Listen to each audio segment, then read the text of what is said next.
No? Not yet? All right, the 8-5 stuff we started on Tuesday. The easier part of 8-5. We'll get to the harder part of 8-5. If there's no questions from the homework, then I'll start with a couple that I picked, a couple of word problems. Yeah? Should we go with that? So let's do these two vector problems here. So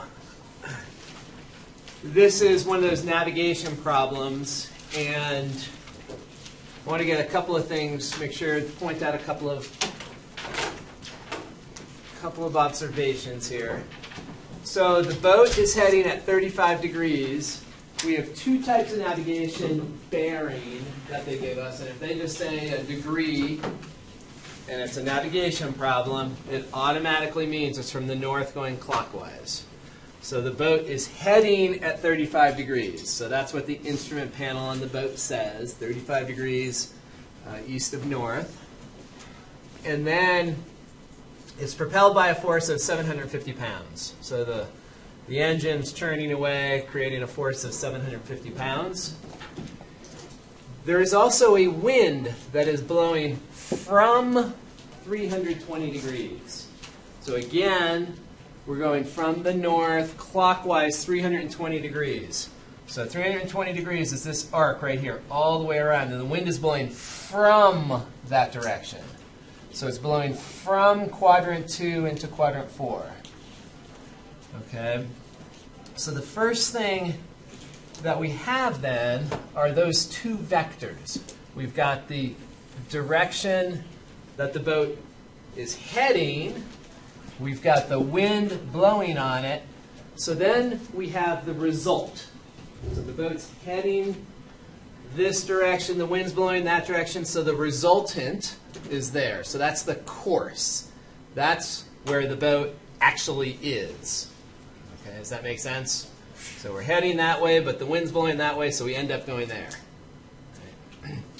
Okay, now the wind is blowing from quadrant 4. It's blowing from 320 degrees. So the first thing I did was subtracted off 180 and then subtracted off 35 so I could get this blue arc.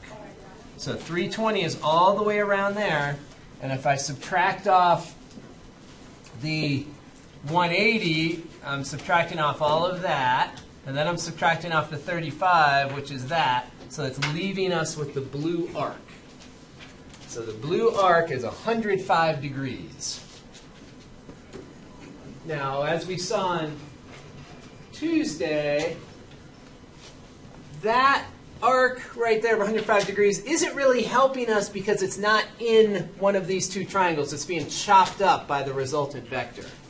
So we need to then take the supplement of that to get an angle that's in the triangle. And we can focus either on the lower triangle or the upper. They're similar, so it doesn't matter which one.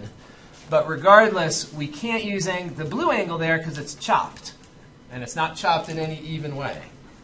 So what we do know is for a parallelogram, adjacent angles are supplementary. Adjacent angles add to 180. So we're going to take that blue angle, we're going to subtract off it from 180, get 75. So now we have an angle that's in the triangle. That's how we get the red angle of 75 degrees, which is that one or this one. Both of those are adjacent to the blue angle. So that's how we get the 75. Now we're kind of golden. We've got an SAS. We have this side, we have that side. If the wind is 150 here, it's also 150 there. So parallelogram, opposite sides are the same. So we have an SAS. So now we can go from there. All right. So SAS. And the two things that we're trying to find, how large is the resultant force? That's the length of vector F. And in what direction is the boat moving? The direction the boat is moving is this angle right there, that green angle. That's what we're trying to find. That's the direction of travel. That's the course that the boat's actually moving along. And to find that angle, we're going to have to get this little angle in the triangle, which they call theta. So that angle theta is what we need And if we know theta, we'll add it to 35 to get the bearing for the course, to get the angle for the course. All right, so SAS, law of sines or law of cosines? Cosines. So the two cases we can't use law of sines for are SAS and SSS. And it should be pretty obvious that when you analyze the triangle, if you said, oh, I'm going to try to do law of sines, then you realize, oh, well, 75 has a side opposite that I don't know. 150 has an angle opposite I don't know. 750 has an angle opposite I don't know. You can't use law of sines. So even if you tried, you should conclude pretty quickly that you can't do that. So we're going to do law of cosines, and we'll call that side f. So we'll put f on the left. So f squared will equal 750 squared plus 150 squared. So that's the Pythagorean part. If we had a right triangle, we'd be done. That would be the Pythagorean part, but it's not a right triangle. It's oblique. So then it's 2 times 750 times 150 times the cosine of the angle opposite f. The angle opposite f is the 75. Whoops, cosine 75.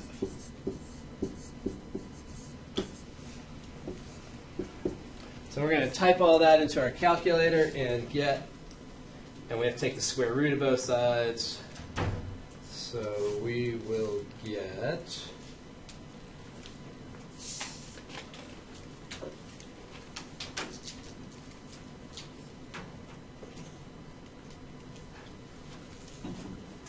square root of that crazy number, and 726 if we round to the nearest unit. And so the units that we're dealing with, we're talking about pounds. We're talking about force given to us as pounds. So that would be 726 pounds of force.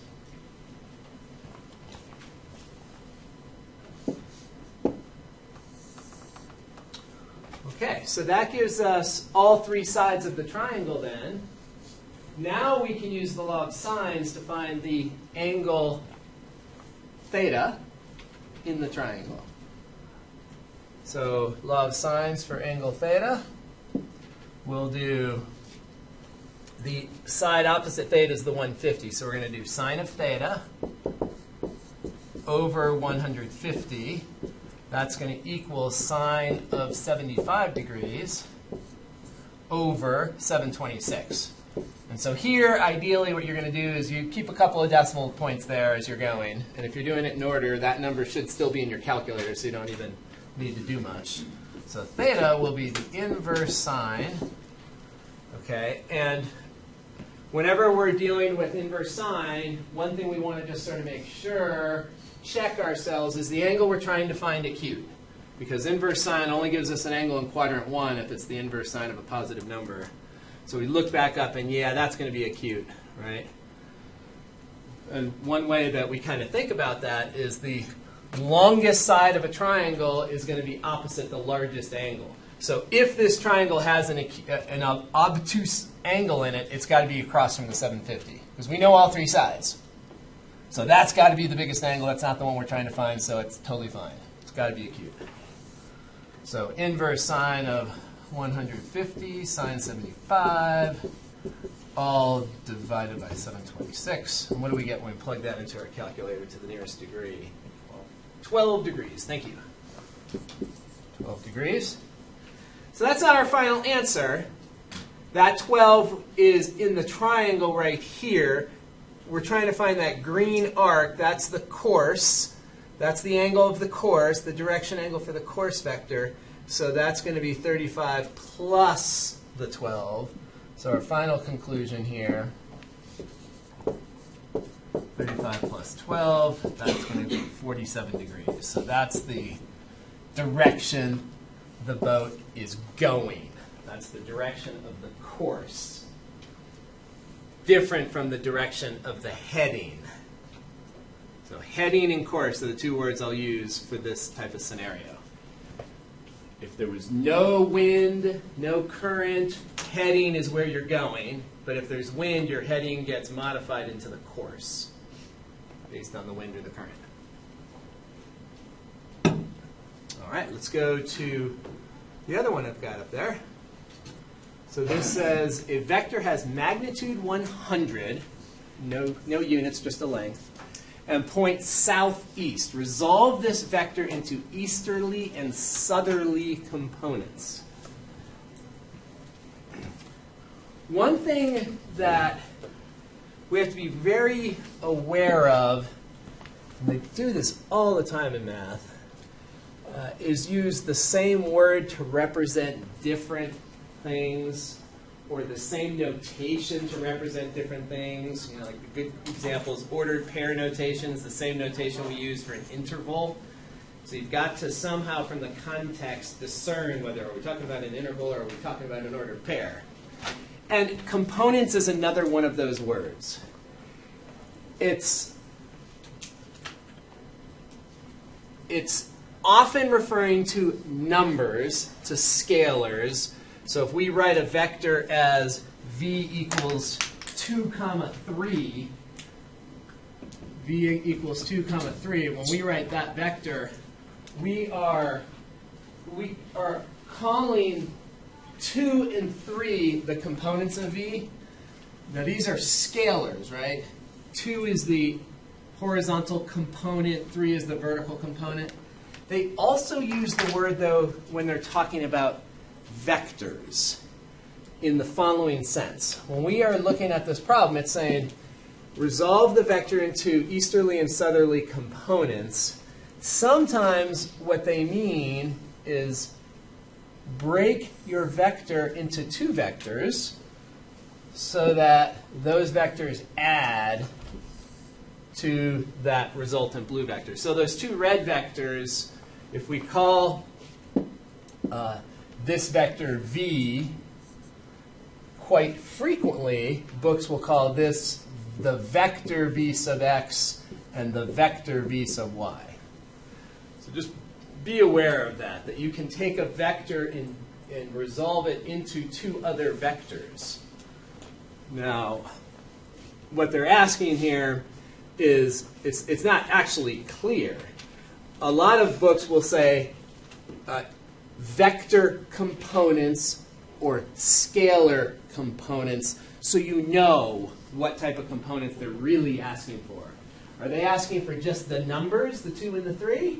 Or are they actually asking for this vector and that vector? So it's in this one, we would have to actually look and see what the help me view an example does, just to make sure that we know what they're asking for in this particular case. It's not clear from that problem whether they want just the numbers that we stick in right here, or whether they want us to say, to actually find this v sub x and v sub y. So not clear from here, but we'll do both. So what we have here is pretty clear information that helps us. Southeast, that tells us that we're bisecting quadrant 4, so our reference angle is 45 degrees. So we know that right here, that reference angle is 45 degrees. So we have a couple of things we could do here. We could go back to our basic 45-45 triangle and just scale it appropriately so that the hypotenuse is 100. That would work totally fine. Or we could do this. We could use the fact that we have a right triangle and that x, that scalar component right there, I'll call it v sub x without a vector hat on it, means it's the length of that vector. So v sub x would be 100 cosine of 45 degrees. Everybody see that?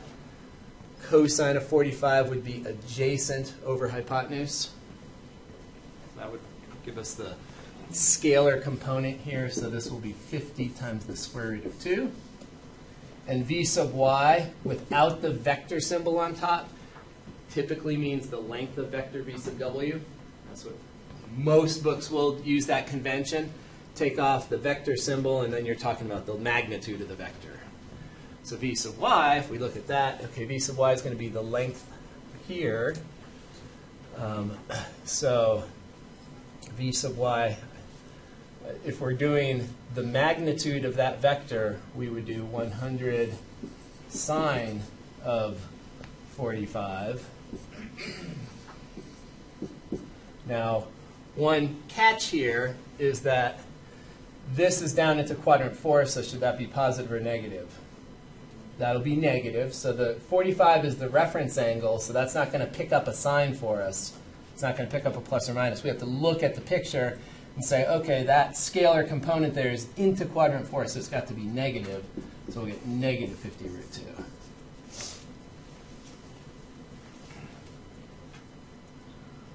Okay, so then we have, so then here's how we could write answers, depending on what they want. Again, I didn't look carefully to see exactly what they wanted.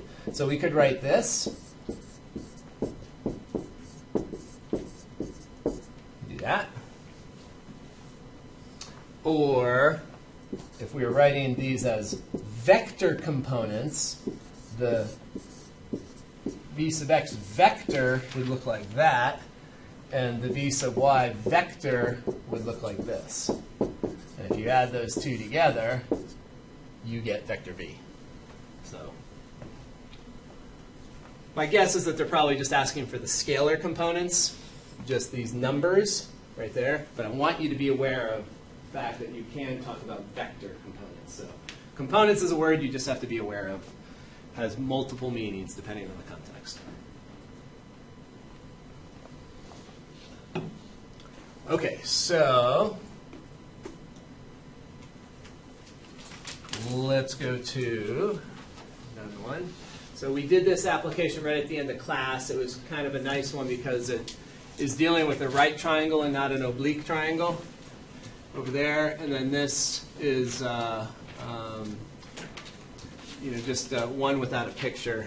Let's do the one with the picture first. So we've got a block it wants to slide down the ramp, and we need to figure out what force we need to apply to the block to keep it at equilibrium. So the box weighs 100 pounds. Part of that weight is parallel to the ramp, and part of that weight is perpendicular to the ramp. When you get into physics, you'll do all sorts of things like this. So what we're doing here is taking this weight vector and we're resolving it into a vector b and a vector a. So vector a plus vector b gives you vector w, if we call the weight vector w. So here here they clearly are separating this vector into two vector components. They've got a vector component parallel and a vector component perpendicular to the ramp. So we can think of our weight vector, let's call it w. So that's equal to vector A plus vector B.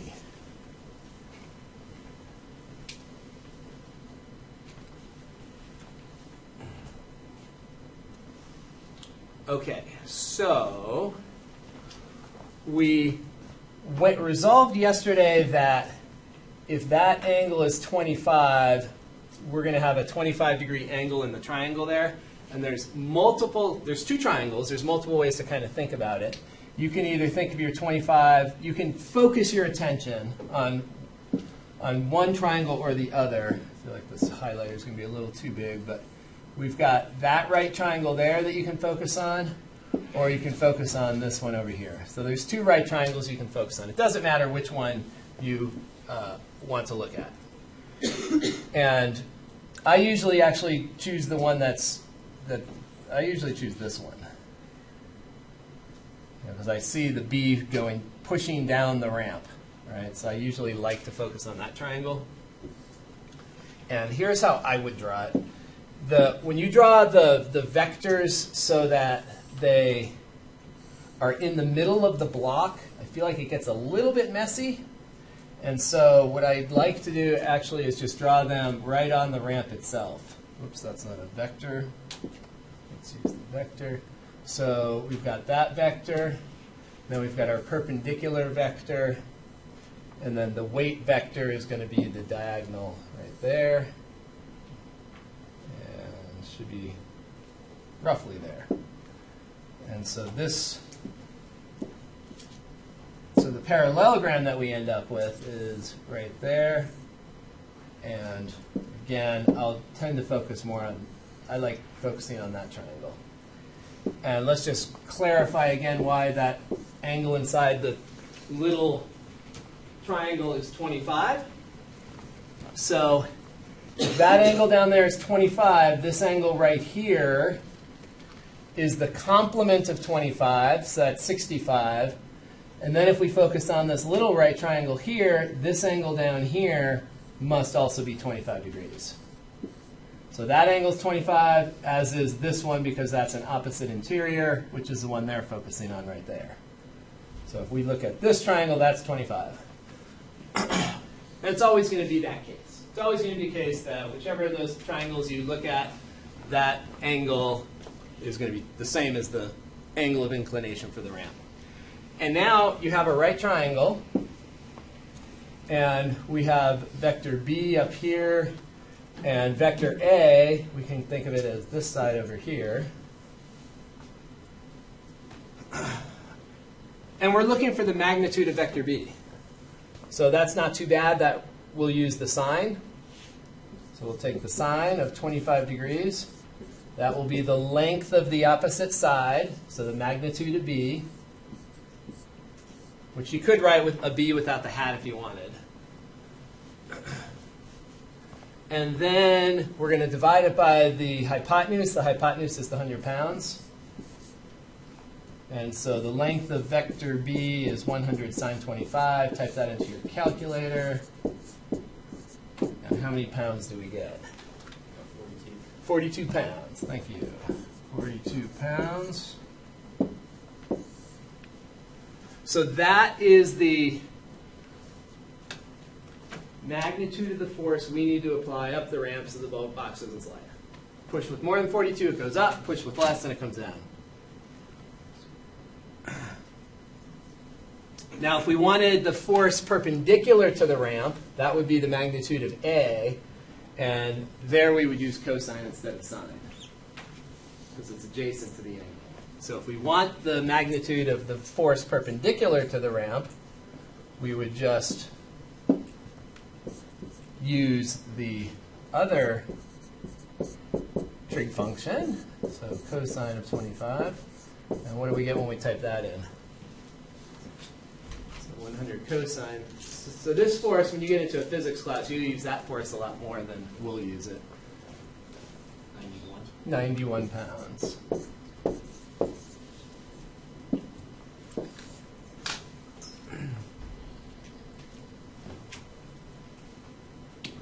Does that make sense? And if you think about that angle there, what do you think is going to happen when the angle reaches 45 degrees? Say that again? Yeah, both magnitudes will be the same when you get to 45 degrees. So right now the ramp is less than 45 degrees, so more of the weight is going perpendicular to the ramp than down the ramp. The steeper the ramp gets, the more of that weight is going to contribute to sliding down the ramp. Yeah. All right, so that's our application. That will definitely be on the test a week from today. Let's deal with this thing. So if we want to find this vector into components. So a vector u with magnitude 150 is inclined to the right and upward from the horizontal 52 degrees. So we've got a vector that they tell us has an angle of inclination here of 52 degrees. That's 150 pounds.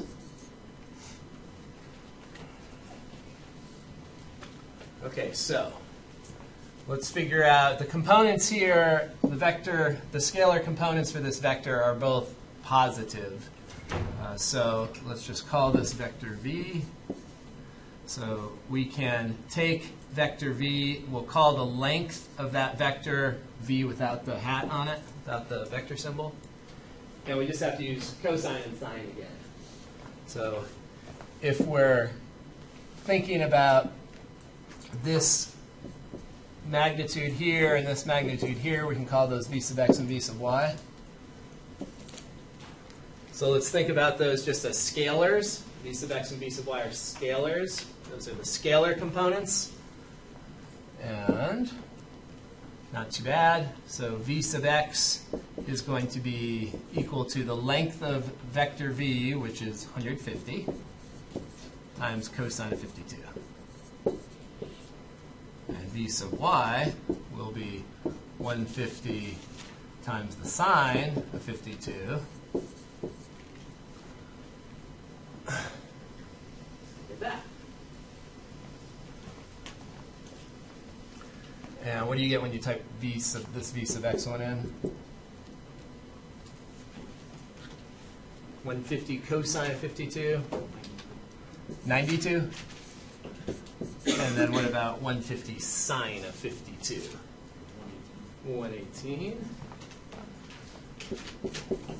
And that's what we expect that relationship there, that the y is longer than the x because we're above 45 degrees. So we could do one of two things here. We could say that vector v can be written as 92, 118. Or we could also say that vector v is equal to the vector v sub x. If we want to convert that to a vector, it would be 92, 0 plus the vector 0, 118. So these are the vector components of v.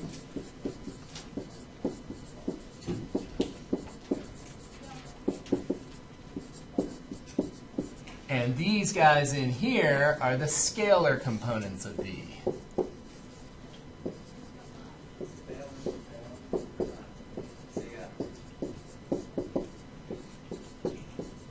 We've got both.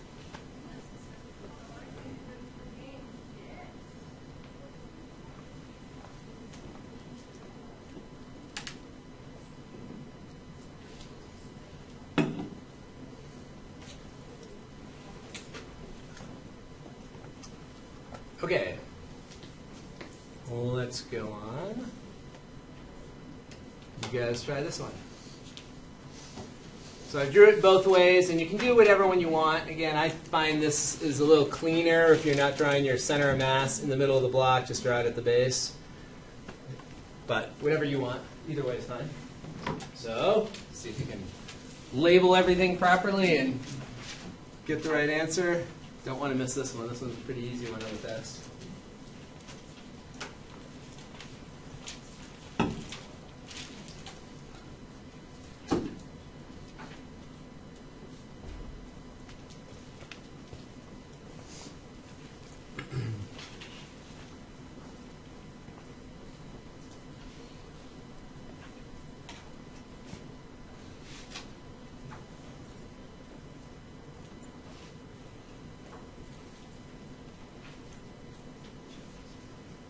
Anyone that's had physics, you might be noticing there's a little bit of a issue with this. And it doesn't really matter for our purposes, but kilograms is a mass, not a force. And so this one's kind of, it'd probably be better if they switched that to pounds, because pounds is a force. So if we are in the metric system, that really should be not units of mass, but it should be units of force. It should be newtons. But that's okay. Just treat it as if it is a force. Do you get extra credit on the test if you can convert it to newtons? If you can convert it to newtons? How do you convert to newtons? Kilogram meters squared. Yeah, so you have to use gravity and put the gravity in there. Yeah. Anyone know what units of mass are in the U.S. system? Imperial stuff. Those are units of work, or in the imperial system is foot-pounds. But what about mass? What? Yeah. How many knew that? Unit of mass in the imperial system? Slugs. U.S. system? Slugs. I know. How slimy. Slugs. That's why we use the metric system.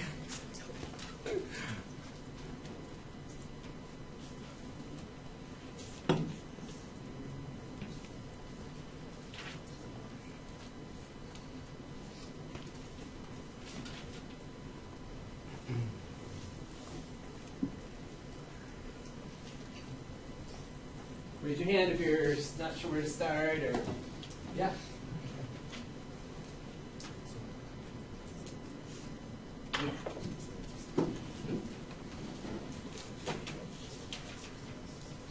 Yeah.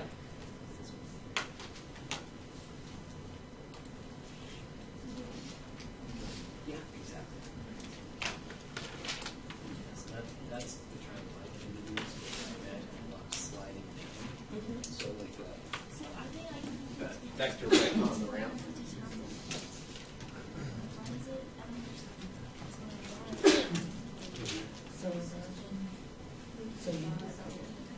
So this is the It should be so we have this 60. angle, right? And the block was So when we look up here, so this is 30 down there. we're making a new Then this one up here is 60, here. and this is 30 down here. So you could use the 60, but then you would use cosine in that sign. So you're either going to use cosine with 60 or sine with 30. So it's not like that block. That's the part that you want to get straight. That's the one possible way. Like a weight. It's not necessarily So looking at the a picture, you just length, have to make sure you. because what we're finding is what you need to push is that. Right, that's what you're going to use for your size.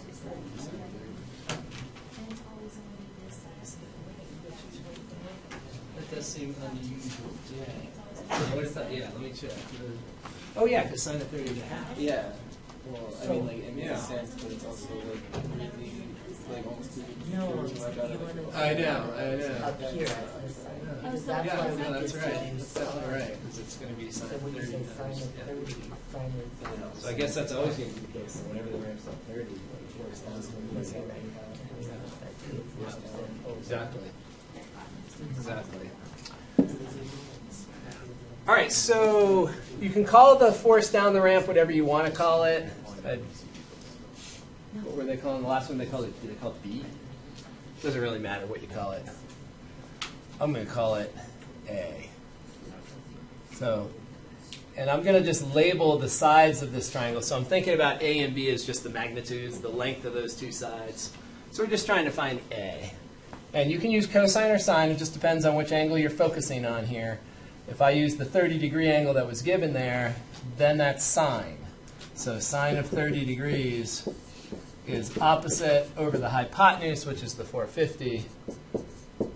So A is going to be 450 times sine of 30. And we know that sine of 30 is 1/2. So we end up with 225 kilograms. If kilogram was a force.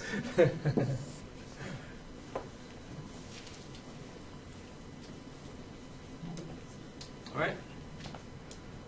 Any questions on setting that up? You could also do cosine of 60. That would also work. Cosine of 60 times 450. All right. So we went through these basic vector things last time. I'll just pick a couple to go through just to make sure it's clear. We talked about enough of it last time. I don't think it really is that important to spend too much time on it. So let's do 12. 12 says 6 times v plus 5 times u.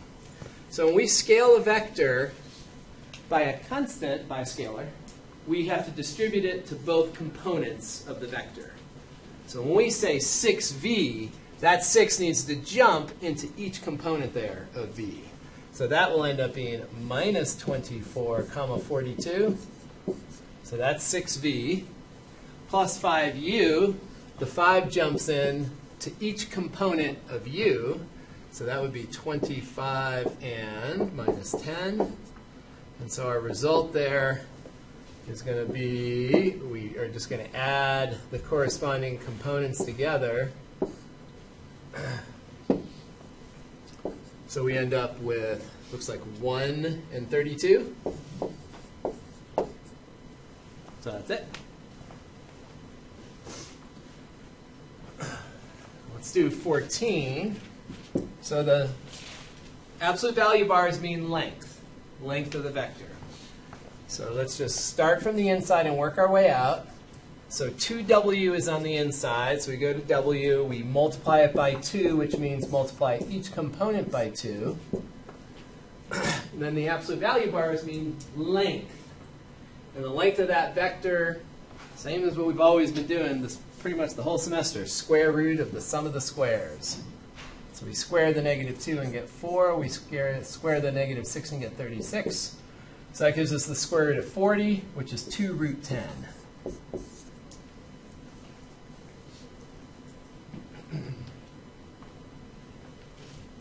So any questions on those? And of course, negative 5v just means take v and multiply each component by negative 5. Okay. All right. So I'll do the first one here. Remind you, we talked about this a little bit. We talked about this right at the end of class last time. So vector, first off, they write these vectors algebraically, and in physics, a lot of times, this is how you'll see your vectors. In math, we tend to prefer the component form, and we would write this vector as 2, negative 3. That's how we tend to write it. I and j are the standard unit vectors, which mean this. So I is the unit vector in the x direction, the horizontal unit vector, and j is the unit vector in the y direction. And so what the idea is that with this vector, with this component form, if you wanted to, you could turn it into this algebraic form. If you want, you can think of this as 2i minus 3j. So it's really up to you. I find that when you're using the i's and j's, it's really easy for your j to turn into an I, and it's sometimes it just gets messy. But you don't do both. You do one, you either use component form with the angle brackets, or you use the i's and the j's. You don't use both. All right? So you don't have them mixed together and merged and looking all weird. One or the other. So it says, express each vector in terms of its magnitude and direction. Okay. So what we did last time was figured out magnitude of a vector. So the magnitude of this vector here is the square root of the sum of the squares. So that's going to be 4 plus 9. So the length of that vector is root 13. And then what we talked about last time was that you can scale your vector by dividing each component by the total length of the vector, and that's going to give you a unit vector in the same direction. So let's call this vector v. We need a name for it. It makes it easier. So if we take vector v and divide it by its length, we will get this vector, 2 divided by square root of 13, comma, negative 3 divided by the square root of 13. So that's a unit vector that points in the same direction as v. So we scaled it back. We took a vector that's root 13. We scaled it back to be of length 1. Okay, so now we could express our vector v like this. We could say v is the square root of 13, that's its magnitude, multiplied by this unit vector. This unit vector we think of as providing the direction. So we imagine the origin, and we imagine this unit vector spinning around like a dial, and that unit vector tells us which direction to go. And then this is the magnitude. It's telling us how far to go in that direction. So this is the magnitude of vector v, and this is the direction of vector v. Sometimes direction with vectors is given with angles. Sometimes it's given with unit vectors. Just, again, it depends on the context. So we could figure out the angle here if we wanted. And we already know that cosine theta comma sine theta is a unit vector. And so if we wanted to, we could figure out the theta here and put it as cosine of whatever that theta is, comma sine of whatever that theta is. So you could write this unit vector like this, or with theta if you knew theta. We don't know theta in this case, but we could figure it out if we had to. All right, so this is magnitude.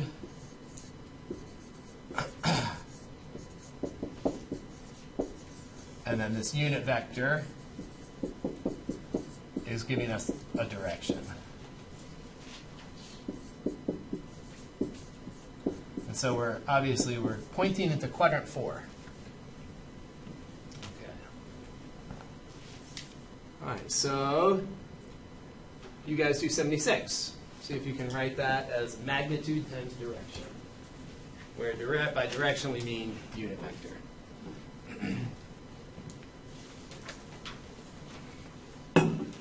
Another way to say this is that we're writing v as a scaled unit vector. Writing v as a scaled unit vector. Can you see, where is that? There it is.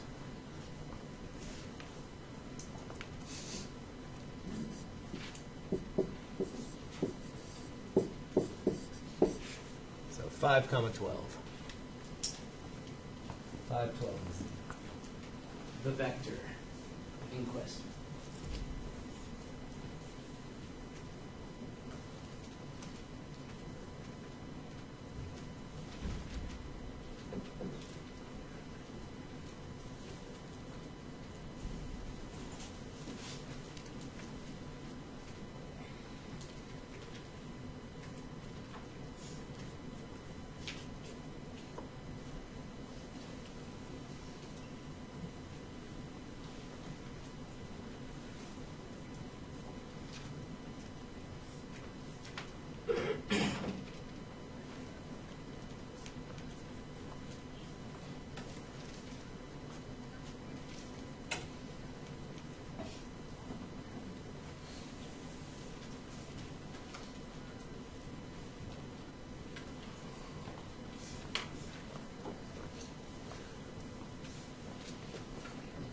Yeah.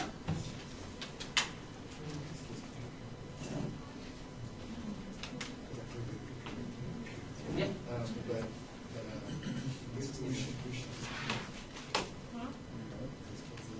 Well, 169 is a perfect square. So 13, right. Yeah, so it's square root of 169, which turns into just 13. Okay, so I thought it was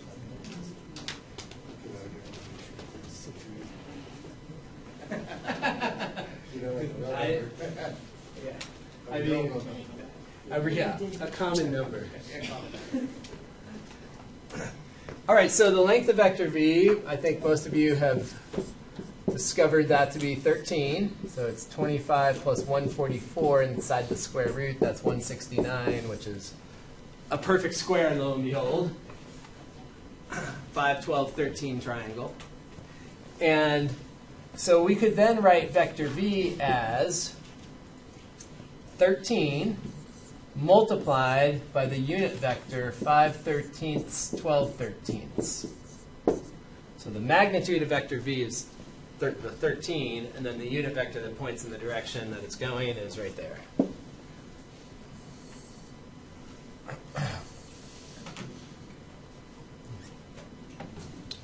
right. Good. Good stuff. So, summary of a unit vector. If we take a vector and divide it by its length, we get a unit vector.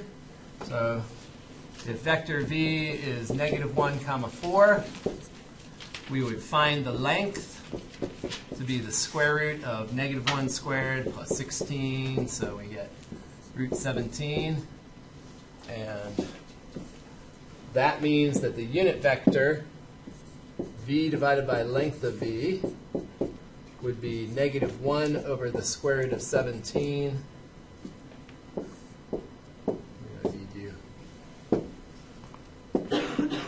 Comma 4 over root 17.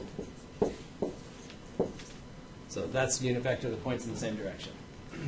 When you get into calculus, there's a lot of things that you will need unit vectors for.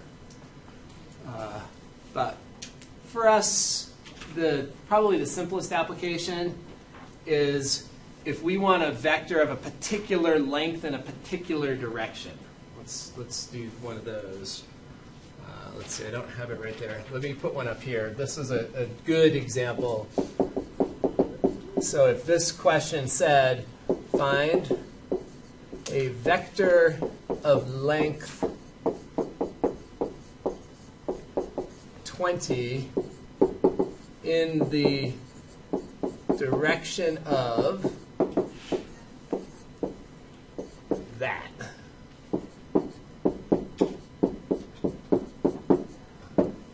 So the question's saying find a vector that points in the same direction as vector v, but it has length 20. So this is a unit vector that points in the direction of v. How do we create a vector from that that has length 20?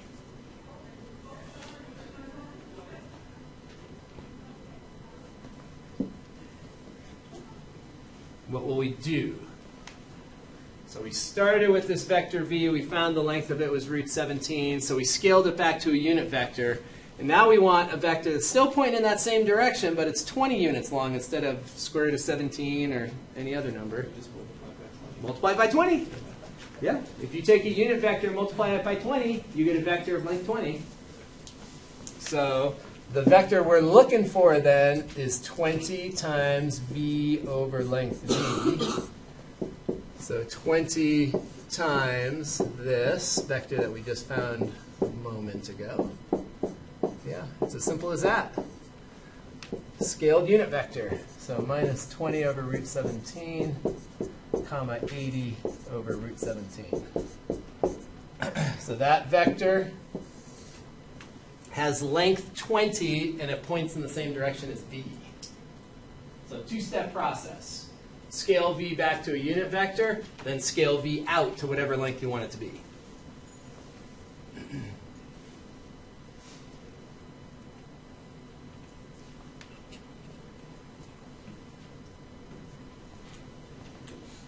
All right. Let's talk about multiplying vectors. There are two types of multiplication of vectors. The first one is called the dot product. And some of you may know of a second type of vector multiplication. Does anyone know the other type? So the other type is called the, no one knows? The cross product. So, and we won't do the cross product multiplication in this class. We'll just do the dot product. Cross multiplication, cross product will be something that you use a lot when you get in, certainly in calculus, I guess maybe not till Calc 3. Maybe that's the first place you actually do it, except maybe in physics.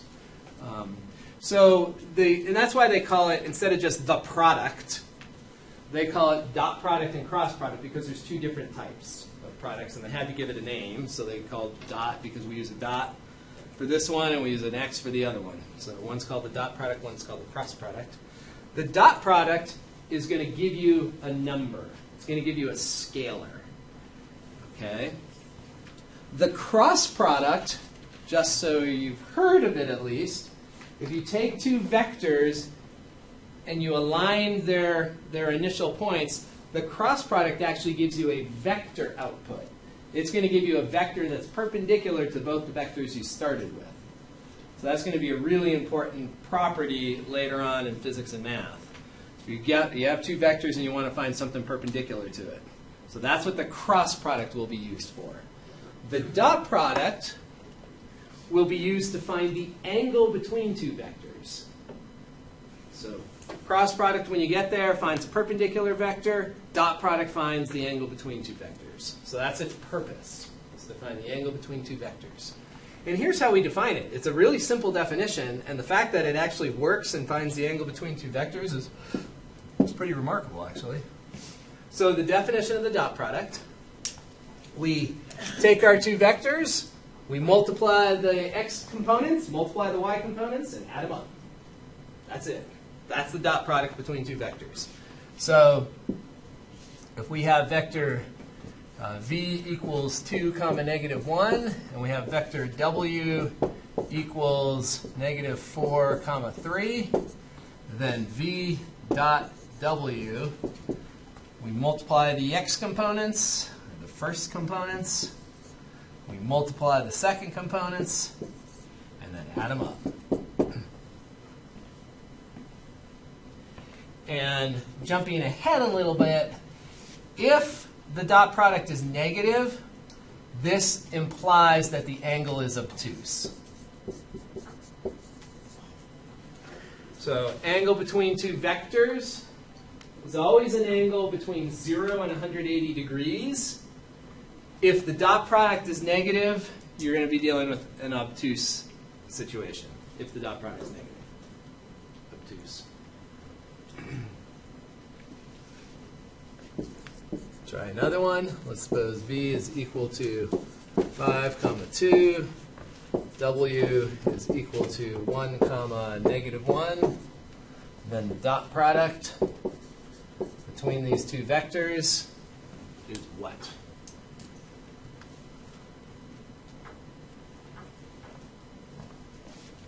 So 5, multiply the x components, multiply the y components, you get 3. That is going to tell us that the angle is acute. So if the dot product's positive, you're going to have an acute angle between the two vectors. And if the dot product is negative, you're going to have an obtuse angle between two vectors. Anyone want to venture a guess as to what the relationship is between the two vectors if you get 0? Not the same. 90 degrees. 90. Yep. So it's kind of in between. So obtuse is negative, acute is positive, so then right in between positive and negative, they're going to be right angles. So that's a quick and easy way to figure out if you have two vectors that are perpendicular. Find the dot product. If it's 0, they're perpendicular. Because this is talking about like the top end of a circle, right? So negative 11 is something that's past 90 that shoots off 11 units away from the origin, and then 3 units on the other side, right? So what we'll see in the next slide exactly what the value of those numbers mean. Yeah. So that is going to be the before we get there though, let's observe something about the unit circle. Let's take a look at some unit circle vectors. Let's take a look right here. And if we turn these into vectors on the unit circle, so if I say that vector, and let's pick another vector, let's suppose we pick that vector right there. So those two vectors, the blue vector is the square root of 3 over 2 plus 1/2 I. That's the unit circle. Whoops, I'm supposed to be writing this as a vector, not a complex number. So to write it as a vector, we would do it like that. Really similar though, right? There's a lot of overlap between ordered pairs, vectors, and complex numbers. Right? It's just like 3 sides of the same coin. So then right here, that as a vector would be 1/2 root 3 over 2. Okay.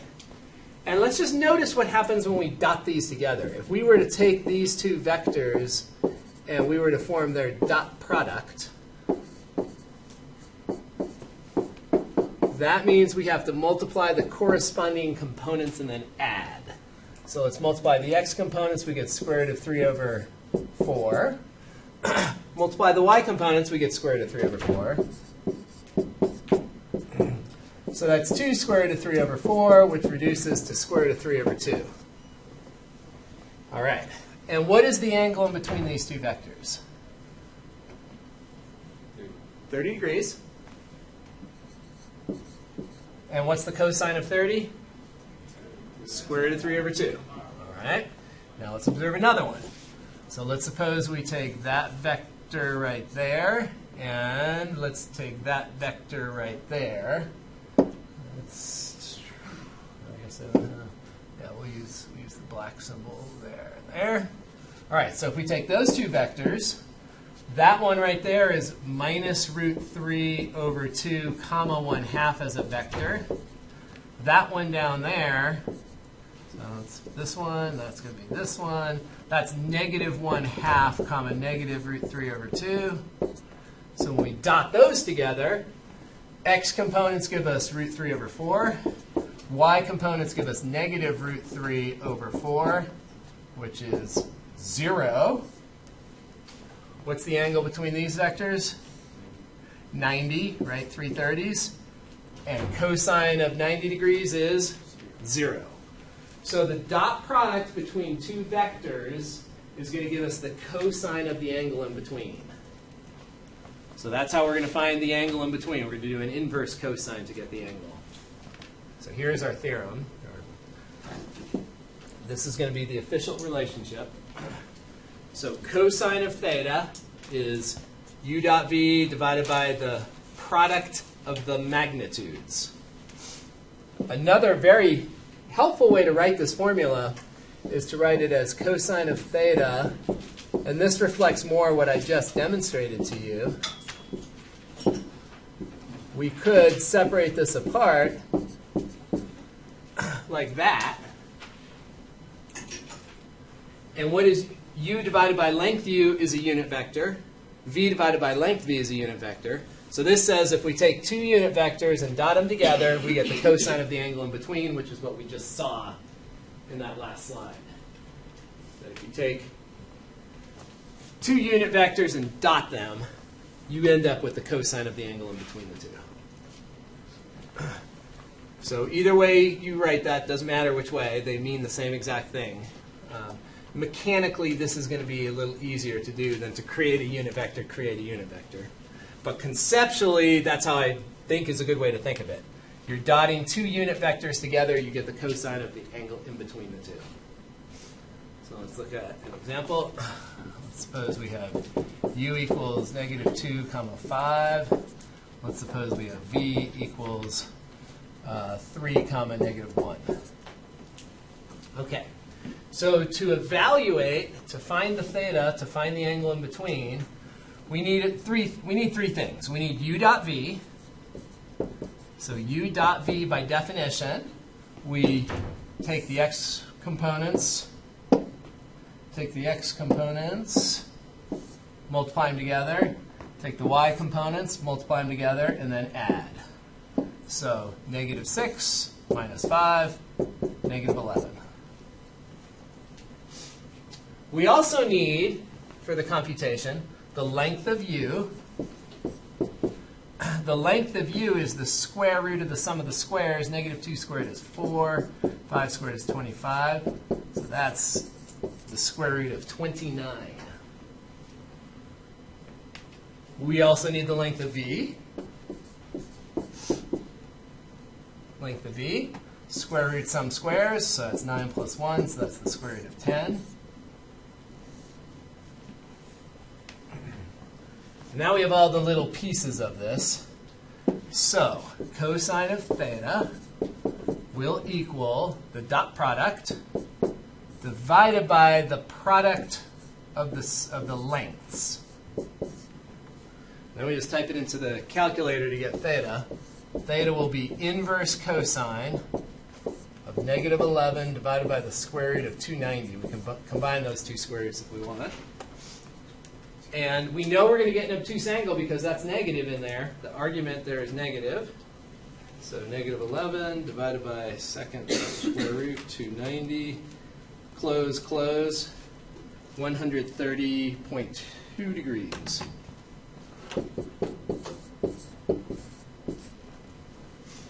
That's the angle in between.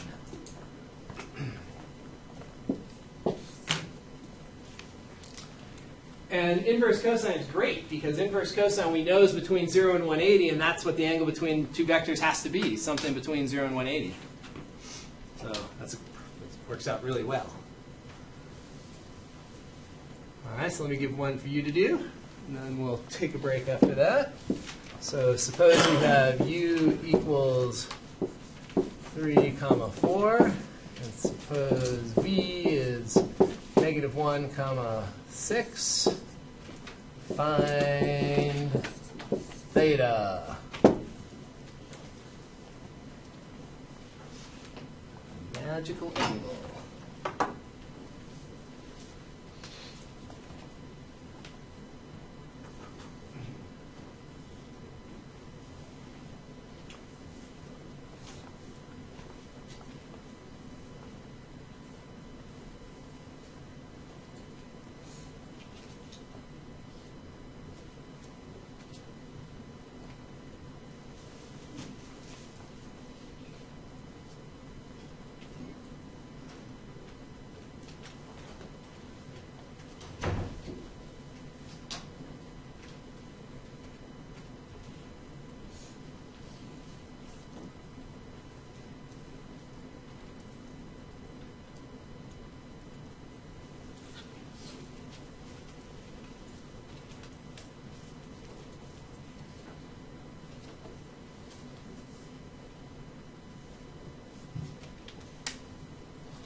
a good sign when everyone's scribbling away and everyone's banging their head or jamming their finger through their eye.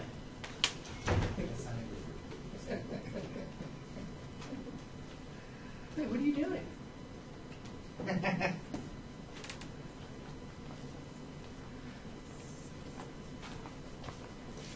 What do you get when you do u dot v? So we're going to get -3 plus 24, 21. So right away, we should be expecting to get acute or obtuse? Acute. Yep. That's what we're expecting, to get an acute angle. How about length u? Pretty standard one, 3, 4, 5 triangle. So we're going to get 5. And then length of v, square root of 1 plus 36, so square root 37. That tells us that cosine of the angle in between is 21 divided by 5 root 37. So we type that into our calculator. Make sure you wrap that denominator, the whole thing up. Wrap it all up. The denominator, actually. Make sure you wrap the denominator and the whole thing. And what do you get for your angle? 46. All right, good. Any questions on that? Pretty straightforward process. And we love that. All right, let's take 10. And then we'll get to something a little harder. All right, so the scenario is pretty straightforward. We've got 2 cables or ropes that are attached to a block. And we want to know the force that is in each of those. We want to find the, well, they'll call it the tension. Tension in each of those. Again, this is a little bit off because it's a kilogram mass, and they're not giving us the force, but we'll just ignore that. All right, so we want to figure out the tension in each rope. And the way we're going to do this, in physics they do it a little bit differently than we're going to do it here. In this class, what we're going to do is create a system and add it all up and get 0. If it's in equilibrium, that means all the forces balance. So we're going to draw a little force diagram, and then we're going to balance it out. And we're going to do it by looking at scaled unit vectors. Now, in physics classes, a lot of times they'll just look at reference triangles and look at vertical components here, have to match the vertical component here. Horizontal components here have to match the horizontal component here. But there is no horizontal component here. The horizontal component here is 0. So, and you can do it that way. If you have a physics way you like to do it, that's absolutely fine. So what I'm going to do is build a coordinate system right like that. And we're going to position 3 vectors right here at that origin that I drew.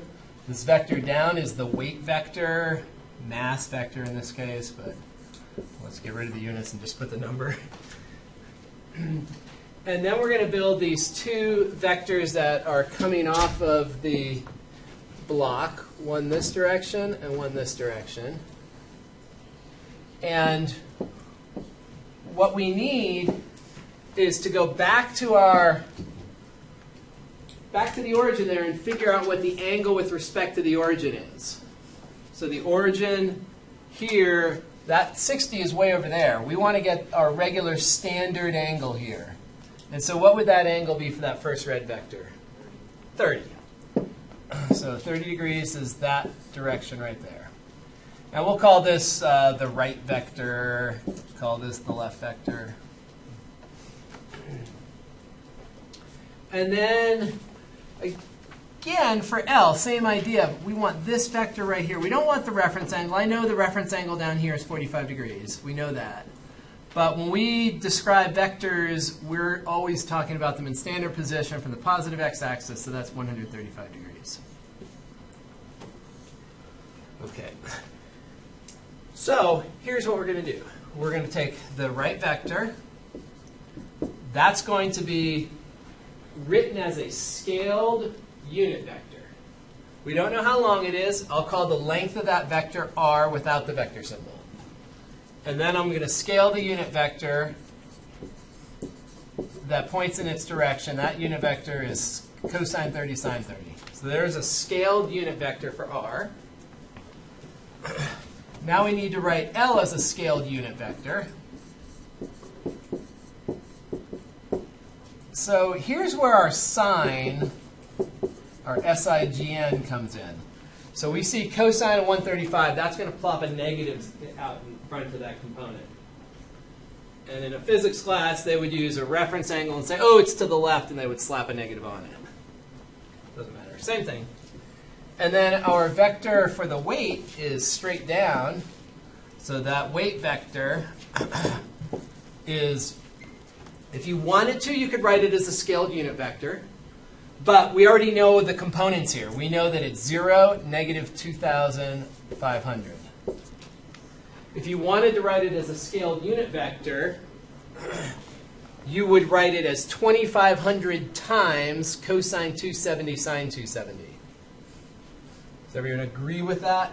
So straight down, that weight vector, the angle is 270 degrees. So if that weight is straight down like that, and if it's at 2,500, you would write it as a scaled unit vector. You would write 2,500 cosine 270 sine 270. So as a scaled unit vector, you would write it as 2,500 times cosine of 270 is 0, negative 1. Or you can just jump to the conclusion on that one, because that one's such a simple one. It's straight down. So the unit vector is 0, negative 1. Okay, so the way we're going to do this is that we have to add the x's and get 0. We have to add the y's and get 0. Otherwise, it wouldn't be at equilibrium. So this r here, just remember that this r here is a scalar. That's the length of vector r. And that's going to jump in front. L, similarly, is going to jump in front. So when we set up our system here, we have r cos 30. And let's evaluate, let's put in what cosine of 30 is. So that's r times root 3 over 2 plus L times cosine of 135. That's negative root 2 over 2 plus 0 equals 0. So that's the balancing of the x components.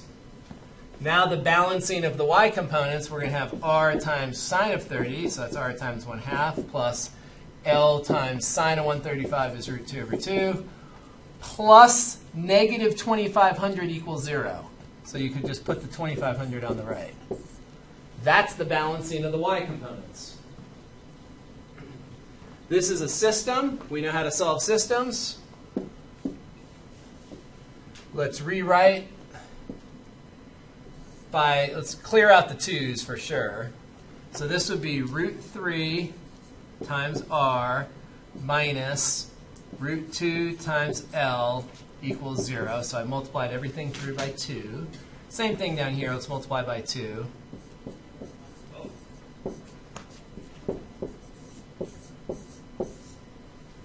So there's our system. And you know how to solve two-variable systems. You can use substitution. You can use elimination. Elimination here makes a lot of sense, because if we add these together, the L's will vanish.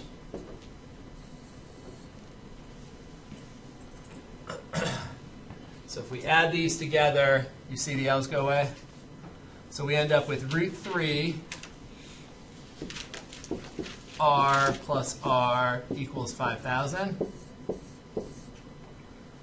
So this r factors out on the left side here. So this tells us that r is equal to 5,000 divided by root 3 plus 1. We type that into our calculator to get the magnitude of that. Should be force.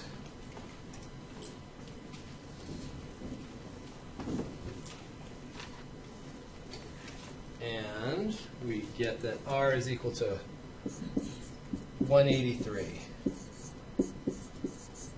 And they have units of kilograms, so we'll just stick with that, even though it's not technically the most accurate. So that's the process. So that's r. Now how do we get L? Back sub. This is the relationship between R and L right here. That's a pretty easy one. So we can plug in that 183. 183. Did I do that right? I got 1,930. Yeah, I think I dropped a 10. Yeah. There should be an extra. Yeah. 183 is not in the same ballpark as 5,000. Yeah. I did 500 divided by instead of 5,000, so I dropped a 10. 1830. So we're going to plug it back in up here, right there. So we'll have that square root of 2L is equal to 5,000 minus 1830. And we solve that. What do we get? 5,000 minus 1830 divided by square root of 2.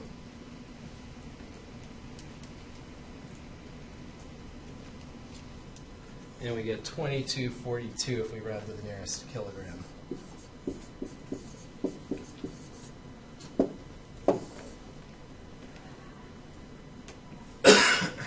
All right, so that's how we find tension, cable tension. We subdivide it, create a system. The hardest part is making sure that you do your scaled unit vectors properly. The system part for most people is not that much of a challenge. It's the concept of writing these as scaled unit vectors. So remember that we're dealing with angles, in here, right? We have to be going from the positive x-axis over. So in here, we don't want those angles up there. We're down at the origin where we create the angles. All right, let's do another one.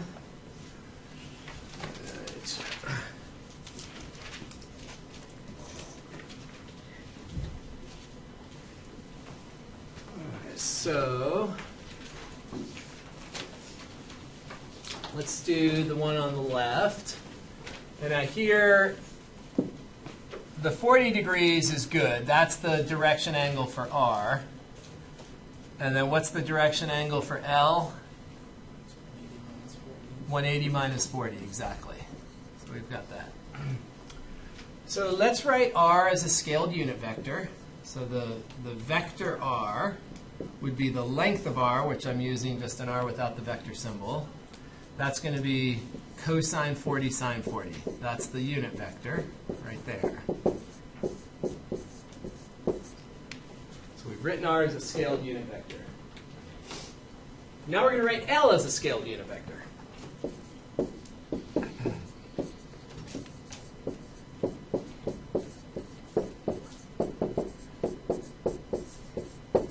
And then the weight vector, again, we already know that it's pointing straight down, so you can just cut to the chase and do that. If you wanted to write it truly as a scaled unit vector, it would be 200 times cosine 270 sine 270. Cosine 270 is 0, sine 270 is negative 1, then you distribute the 100 across. Okay. We then create our system. So our system, we have to balance the x's and balance the y's. So the x's, we're going to have R cosine 40 plus L cosine 140 equals 0. Balancing the y's, the vertical components, we're going to have R sine 40 plus L sine 140 minus 200 equals 0. I'll add the 200 to the right. So balancing the horizontal forces, balancing the vertical forces. And again, remember that this R has to distribute to each component and the L has to jump to each component. So any questions on setting up that system? So we're adding the 3 x components, adding the 3 y components, and setting them to 0. Should be balanced. All right. Now, doesn't matter which way we go. We can go elimination or substitution. Let's go with elimination here. So I've got to multiply top equation by something, bottom equation by something else. So when we add them together, we get 0 for one of the letters. So the top equation, I'm going to multiply that whole equation by, I want it to match down here. I'm going to match the r's. So it's missing a sine 40. So I'm going to multiply the top one by sine 40. So I have cosine 40, sine 40. Multiplying the top equation by sine of 40 degrees.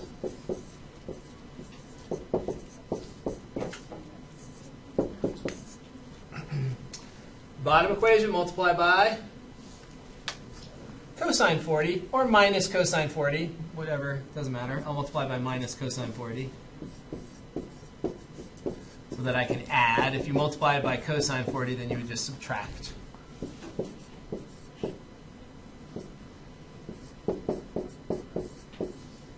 So cosine of 40 equals 200 cosine 40, and I have to put a minus sign in front. I'm multiplying by minus cosine 40. Add. When you add, these are vanishing. You have cosine 40, sine 40 times r. Those vanish. Here, let's do this in one step. I can factor the L out. When I subtract here, I'm going to have L times this mumbo jumbo minus L times that mumbo jumbo. So it's going to be L times cosine 140 sine 40 minus sine 140 cosine 40. All that will equal, when we add these together, minus 200 cosine of 40.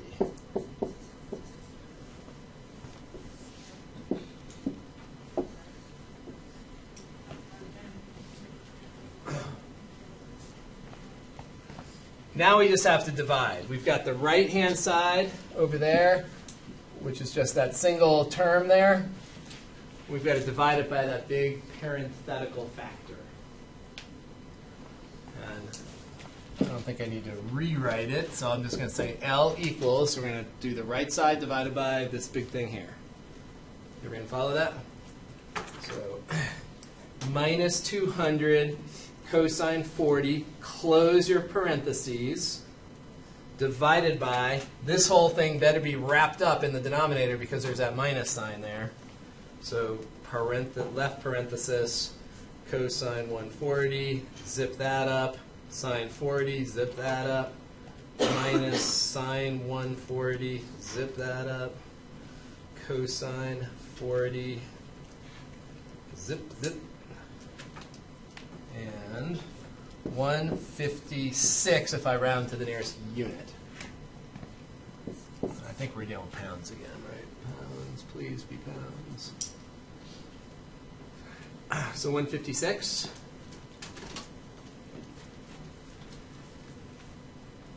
What is R? How would we find R?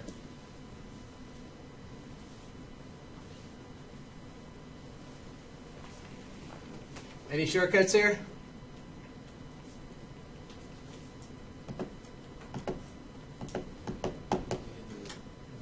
Same, right?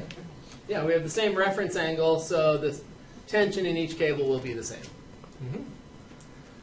And if they weren't the same, you would do a back substitution into either equation. Doesn't matter which one, either equation. This one up on top is probably easier because you don't have the 200 on the right. So back sub into that, and you'll get the same answer. All right, so R will also be 156 pounds. Okay, so now you guys try that one. Well, we've got that symmetry going there, so in the end, you know they're going to be the same.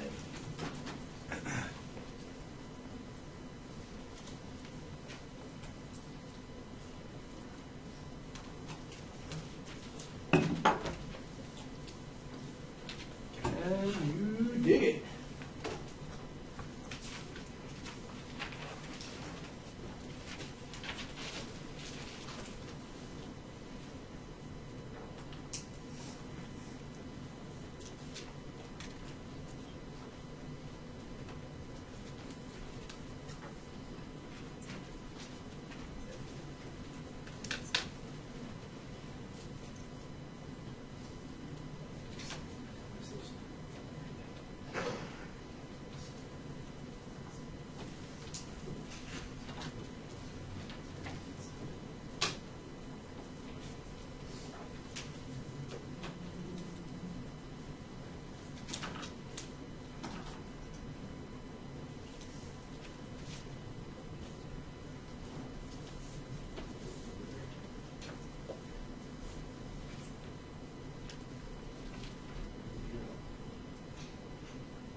Everyone getting 105 for your direction angle for L?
So we're going to write L and R as scaled unit vectors.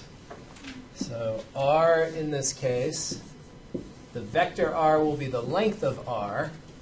Again, that's a pretty common thing to do, is just take off the vector symbol and it represents the magnitude of the vector.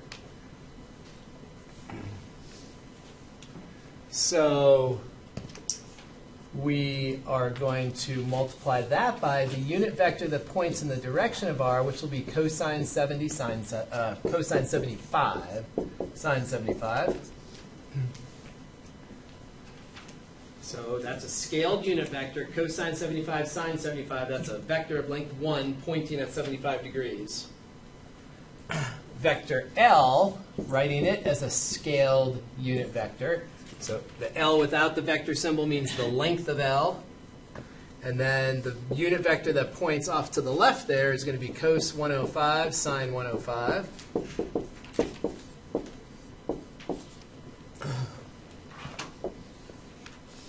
And then the weight vector is 0, negative 200. Now we create our system. We need to have balance. So the first equation balances the x's. They all have to add to 0. So we're going to have R cosine 75 plus L cosine of 105. That has to be 0. And then balancing the y's, the verticals, we have R sine of 75 plus L sine of 105 plus negative 200 equals 0. Let's add the 200 to the right. And then we have a system that we need to solve using elimination or substitution. Doesn't matter which way you go. Maybe this time I'll use substitution just because we used elimination last time. I think elimination is probably a little bit easier, but it really doesn't matter. So this time I'm going to take equation 1 and solve it for R. Just to mix it up, do it a different way.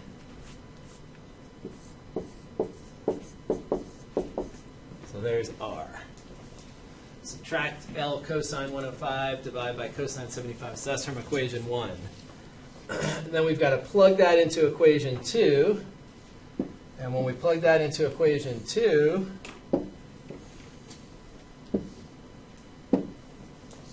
we are going to get, I'm going to factor the L out of, right away because there's going to be an L in both. So let's see if you can see that this is what we get. So I'm factoring out the L. So I've got the sine of 1. I've got a minus sine 75 cosine 105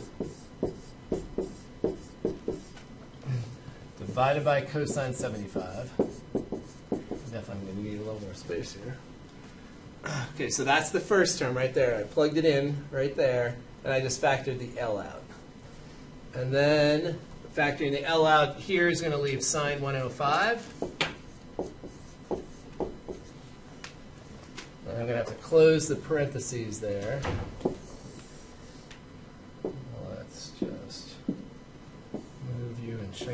just enough. So close the parentheses, and then the right-hand side has not changed, it's still 200. So then L is equal to 200 divided by all of that. And did anybody get something reasonable? I should have to plug it in. So 200 is the way, so what did you get? Did anyone get that? So 200 divided by all of that.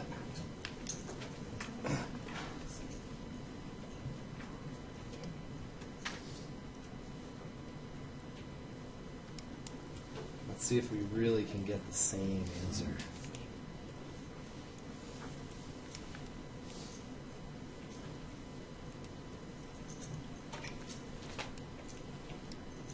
So if I round to the nearest unit, I'm getting 104.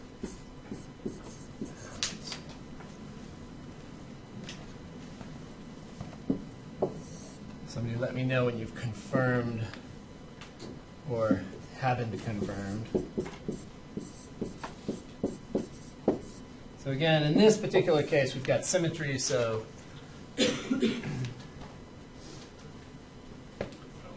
104? Cool. All right, I just want to do a quick summary of, let's go back up and look at that for a minute. So in both cases, we have a weight of 200 pounds. And on the one on the left, we ended up with 156 pounds per cable, and on the right, 104 pounds per cable. Does it make sense to you intuitively that if the cables are more steep, that the forces on those are going to be lighter? Right, then here, where you have it splayed out to the sides, that's going to have more of an impact on those cables. There's going to be more tension in those cables than when they're more vertical.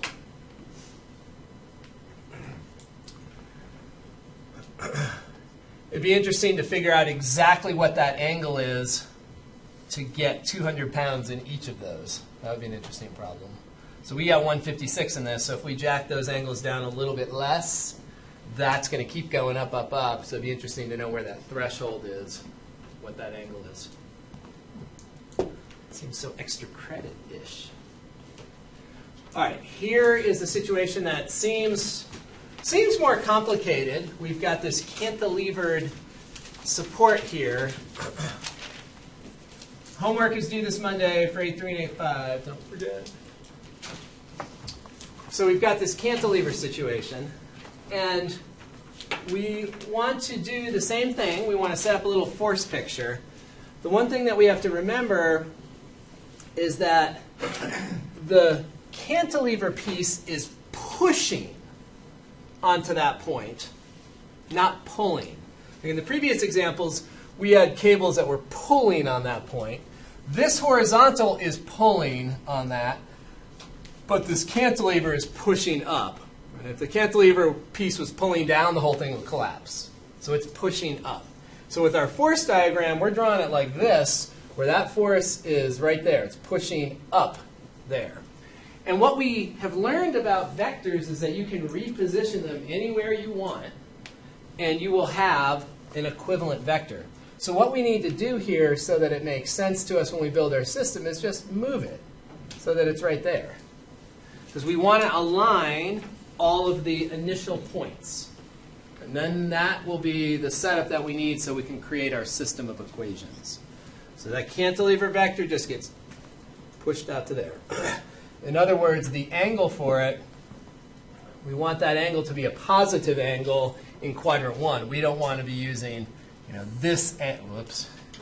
we don't want to be using that angle in quadrant 3. We want an angle in quadrant 1 where both cosine and sine are positive.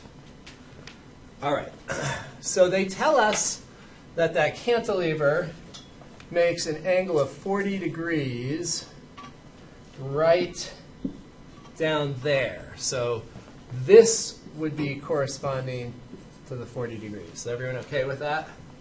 If that's 40 degrees, then this is 40 degrees right there. And what does that make this angle over here? 50 or 40? 50. So I hear both. Anyone absolutely definitively sure? 50. So this is 180, right? That's 180 right there. So then all three of these have to add the 180. We've got a right angle there. Right, so that does have to be 50. Yeah. Okay. So that gives us all we need in terms of our angles. So I find it nice and easy to think about that as right and left. So we'll call that the left vector, call that the right vector. And we're going to write our system. So the right vector is whatever the length of the right vector is times the scaled unit vector. So the length times the unit vector that points in its direction. So the unit vector will be cosine 50 sine 50. And r is the length. And then the left vector will be the length of the left vector times the unit vector that points in its direction. Ooh, that's easy. What's the unit vector that points due left? If you aren't positive, you would say, oh, well, what's the angle? 180. So you would do cosine 180, sine 180. Sine 180 is 0. Cosine 180 is -1. So that's why this one's actually easier, because that left vector has a unit vector that we already know, -1, 0. So it's kind of like the weight vector. We know that that unit vector down is 0, -1. So with our weight vector, again, you could do it as a scaled unit vector, or you know the unit vector is 0, -1, so you could distribute the 200 right away. So there's our system, or at least the components of our system. Now we have to build the system, I guess. These are our equations, and then here's our system. So we have to balance the x's. So we have r cosine of 50 minus L equals 0. Oh, man, that's great. And then we have to balance the y's. So we'll have r sine 50 plus 0 minus 200 equals 0. So we can put the 200 on the right. So even though that setup is a little bit more complicated because we have that whole translation of this vector, we're shifting it and moving it there. Conceptually, if you understand that, that's great because the system is way easier. We're done. So right here, we solve for r. R is 200 divided by sine of 50 degrees. Type that into our calculator. 200 divided by sine 50. And if we go to the nearest unit, we get 261 pounds, I believe. And then the top equation there, we have L equals r cosine 50. So we're just going to plug the r in there. So we're going to do 261, or leave that number that's in your calculator, multiply it by cosine of 50. And I'm getting 168 if I go to the nearest pound.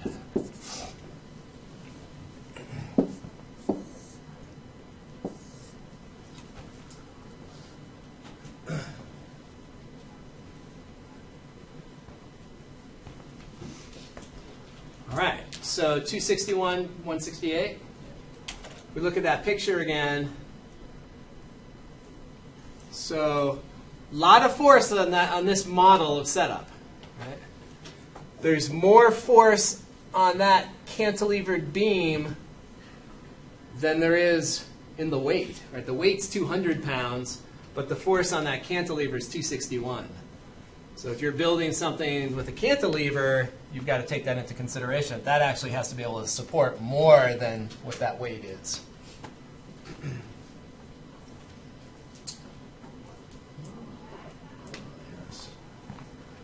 Interesting. All right, go for it.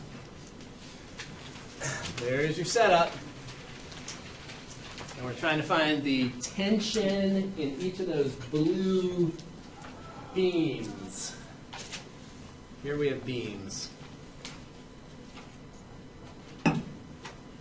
Yeah?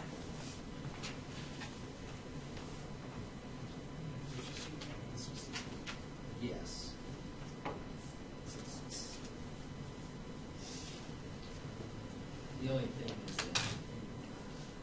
261 is the unrounded number.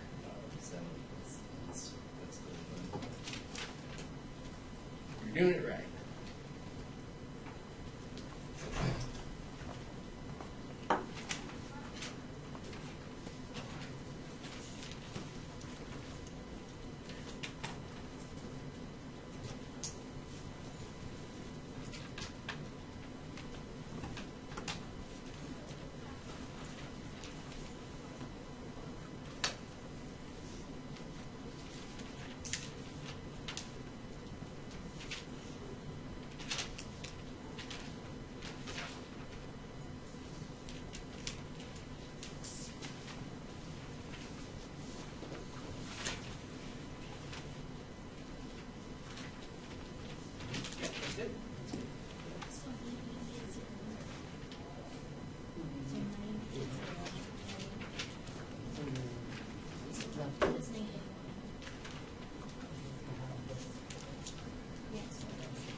And we're not moving anywhere in the watch. So that's why that's the Oh, okay.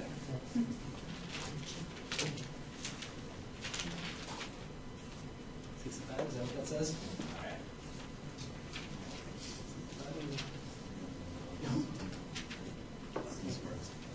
That's a good start. So, what we're going to do is Yep, that's right. The way you draw it in terms of 45, so maybe just sort of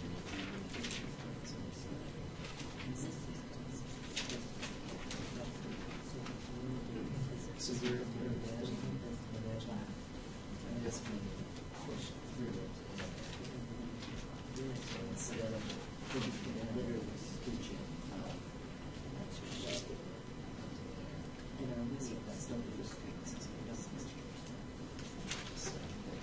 and then give like this thing, so that can't go push. It's push like pull collapse.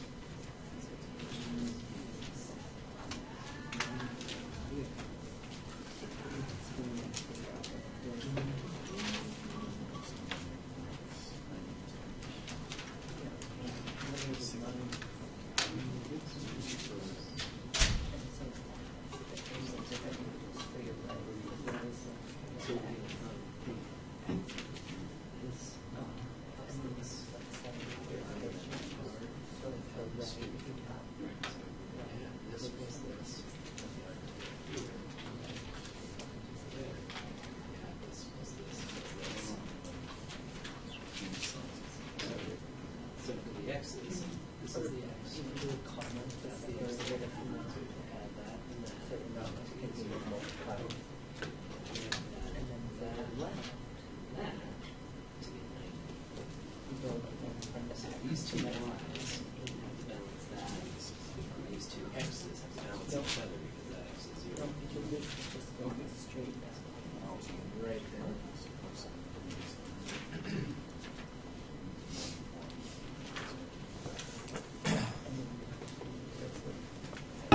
That's it.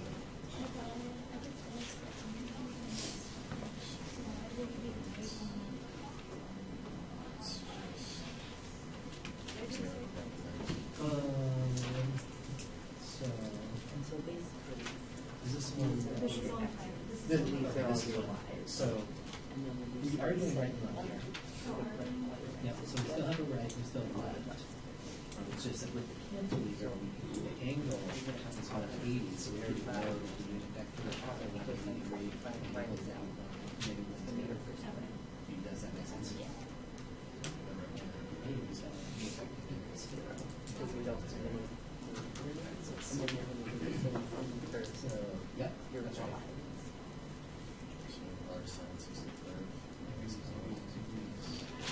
Okay, now on left, we just L in front. So the unit vector is definitely negative on 0. And we have to scale it by whatever the magnitude is. So that L goes up in front. And then you jump it back in, so that's good. Yeah, that's right.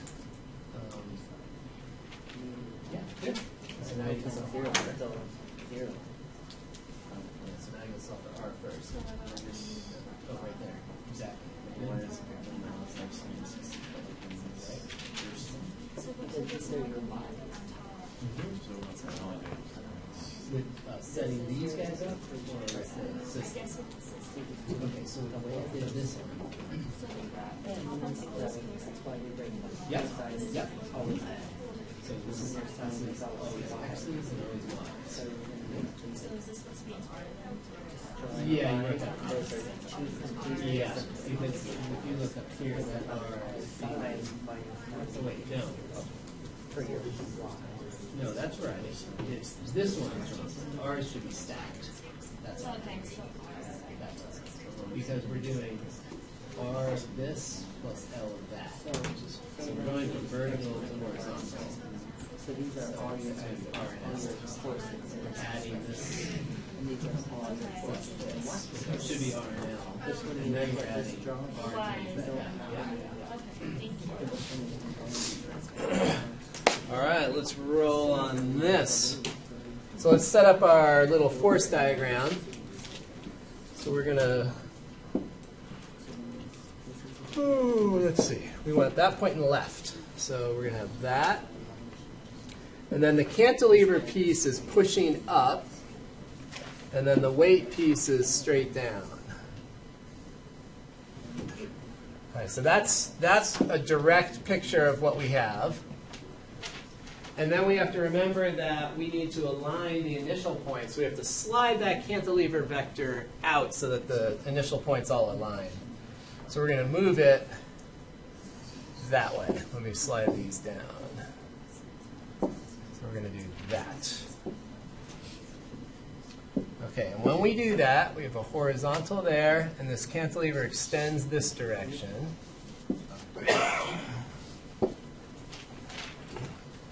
The 25 right there is also the 25 right here, which is right there. And if that's 25, then this angle over here has to be 65. So that's going to be the direction of the right vector. 65 degrees. I think everybody got that eventually. Any questions on why that is what it is? That makes sense? So then we're going to write each vector as a scaled unit vector. So R is whatever the length of R is, we'll call it R, times cosine of 65 degrees, comma sine of 65 degrees.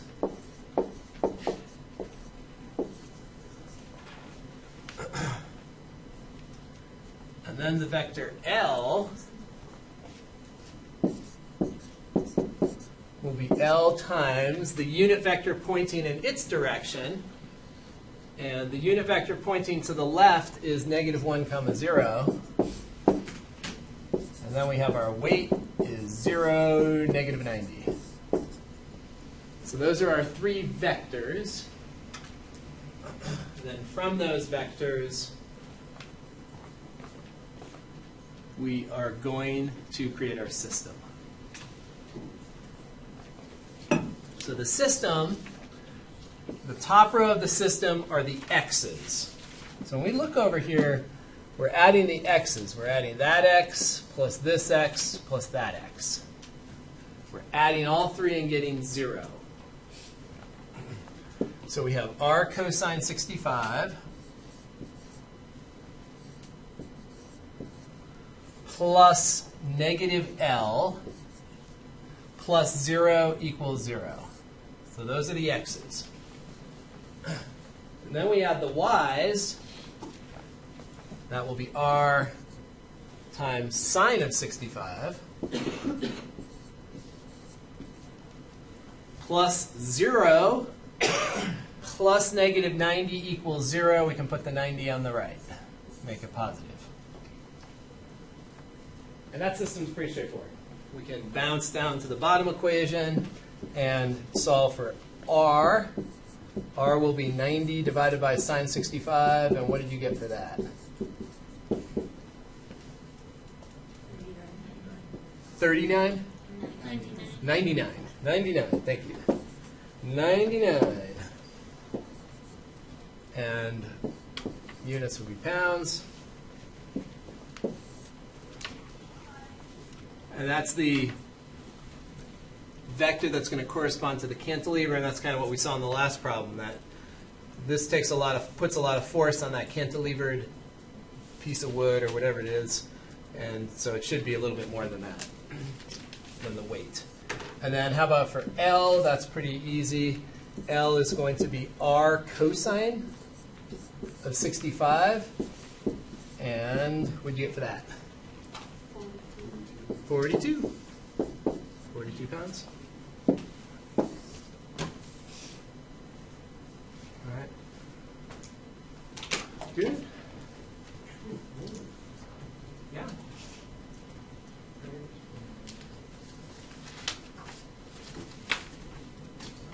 R cosine 65 minus L. So this L here, that distributes to each of those components. So just like the R distributes to each of those components, so R cosine 65 and R sine 65, so that L distributes, it should be R cosine 65 minus L.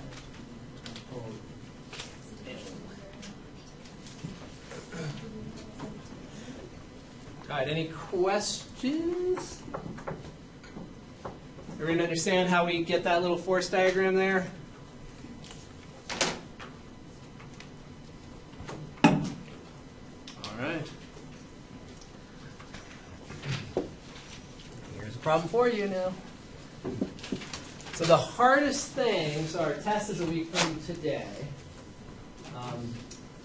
I would love it if everybody could find roots of a complex number correctly. So that's definitely a problem I want to practice a little bit right now. So let's do one of those. So find the third roots of -1 minus I. So, and in the end, you have to come back to A plus BI and round to the nearest, we'll go to the nearest hundredth. All right, so third roots of -1 minus I.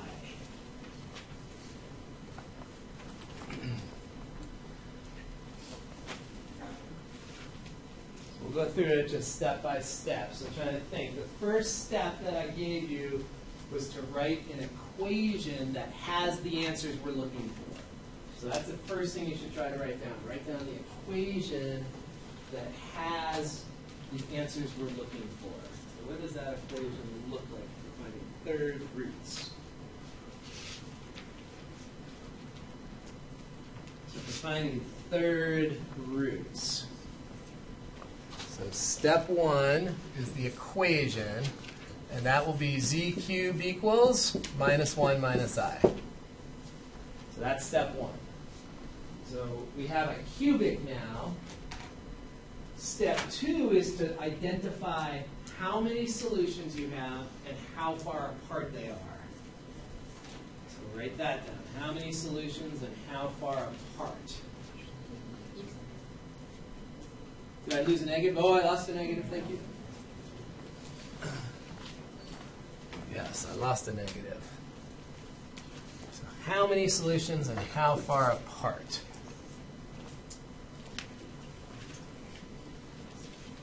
So if it's a cubic, we will end up with 3 solutions. And then how far apart are they? 120 degrees.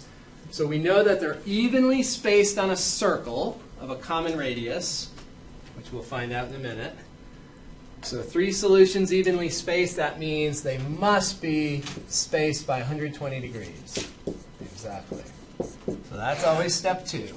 So step 1 and step 2, the book doesn't really talk about it this way, but I think it's a really good way to frame the problem. Equation, number of solutions, how far apart they are. Now, the third step is to rewrite the right-hand side in trigonometric form. So that's the first part that really takes a little bit more thinking. So rewrite that in trigonometric form, which a lot of books call the polar form. We need r and we need theta for that number. R and theta.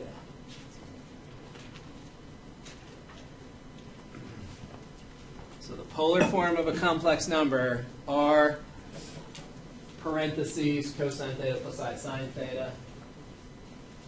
Or if you use the abbreviation, r cis theta.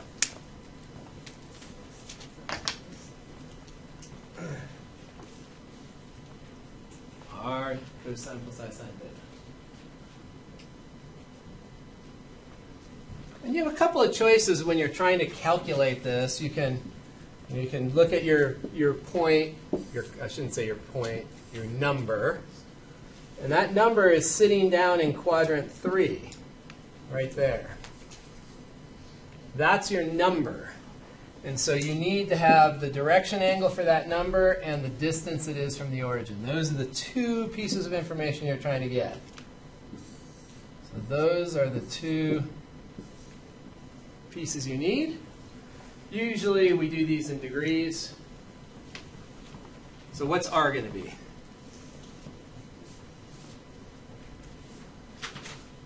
R will be root 2, right? Root 2, exactly.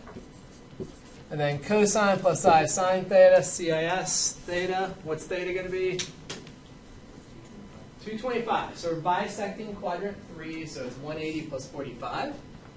So 225. Great. Okay. Now, step 4. We know we have 3 solutions. We also know if we find the first solution, we can just add 120 and add 120 and get the other 2.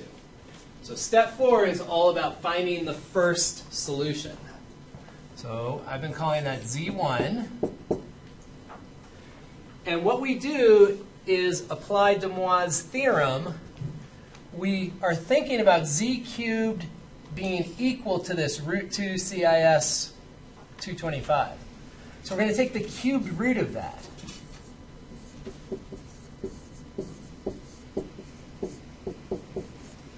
So we're going to do what the equation is essentially calling for us to do. If you want to solve for z, take the cubed root of the right-hand side. Our only issue is that there's going to be 3 cubed roots. This will be one of them. And then Demois' theorem says, distribute the power. I should probably not call it. Usually when we say power, we mean integer power.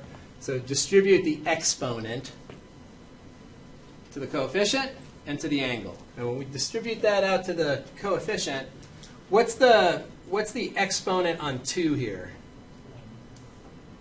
The exponent, if you rewrote square root of 2 with a fractional exponent, 2 to the 1/2.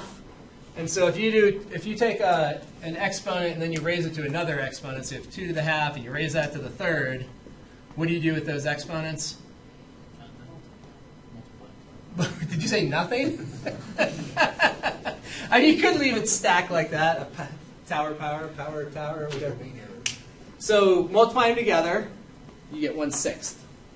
So 2 to the 1/6 power, which obviously we don't know. We'd have to type that into the calculator. Cis, and then 225 divided by 3. So 225 divided by 3, it's not going to be a nice, neat angle. That's okay. Oh, I guess it's pretty neat. 75. That's not too bad. But it's not a special angle.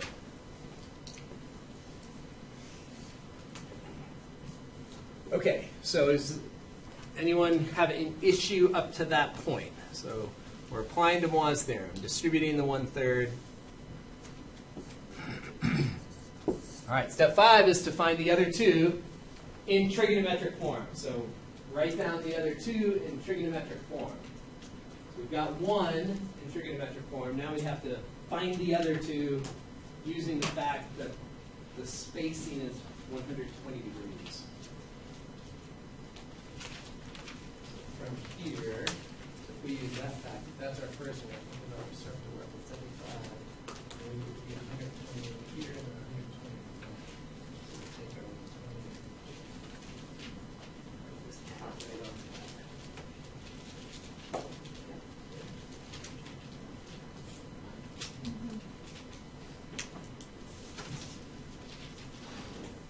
So maybe that's your first. That's how far away the next one is. 2 times. Yeah.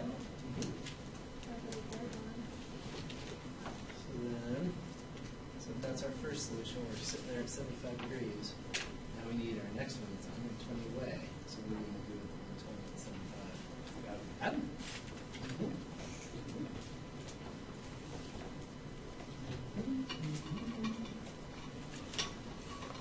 Okay, so Z2 and Z3,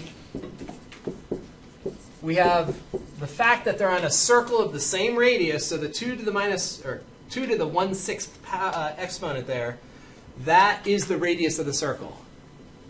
So 2 to the 1/6, whatever that is, that's the radius of the circle. So Z2 and Z3, same radius. And then CIS, we have to add 120 to that to get Z2.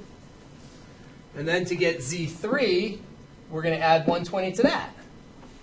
So Z3, same radius, 2 to the 1/6 is the radius. And then CIS, we add 120, and what do we get there? 315? 315. And if we added 120 again, we should get back to that. So we have 3 solutions evenly spaced. So 45, yeah, that works.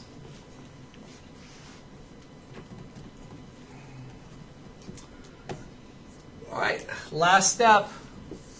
We have to write down the 3 answers in A plus BI form, and we're rounding to the nearest hundredth.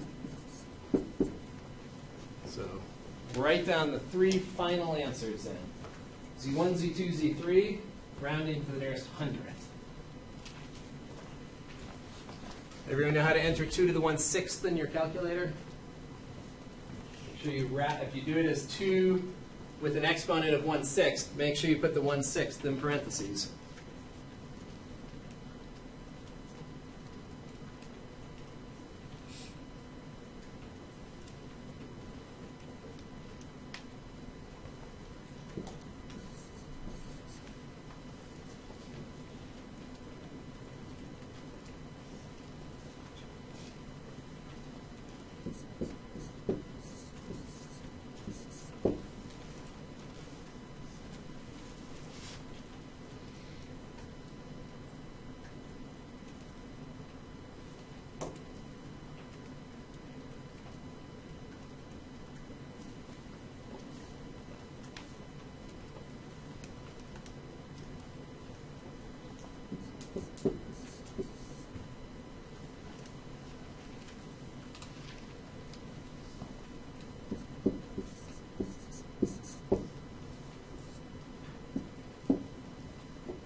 So there are the 3 answers,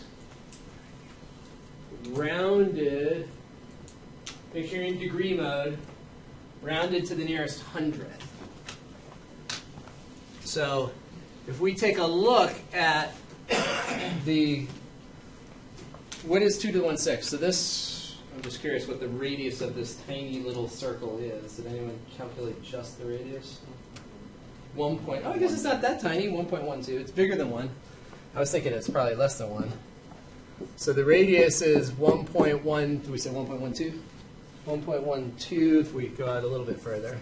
So on that circle, we are looking at the solutions. So there's our circle of radius 1.12. 1, 2, and we found our 3 complex numbers. 315 is, that's one that we're familiar with, right? Somewhere over here. And 195, kind of over there. And what was the other one, 75? So, kind of like that. Actually, these are multiples of 15, right? So if we were fancy and we used our 24-sector circle, we could get exact values. If you want to do your root 6 plus root 2 over 4 and multiply that by 2 to the 1/6. All right, any questions on any of the steps there?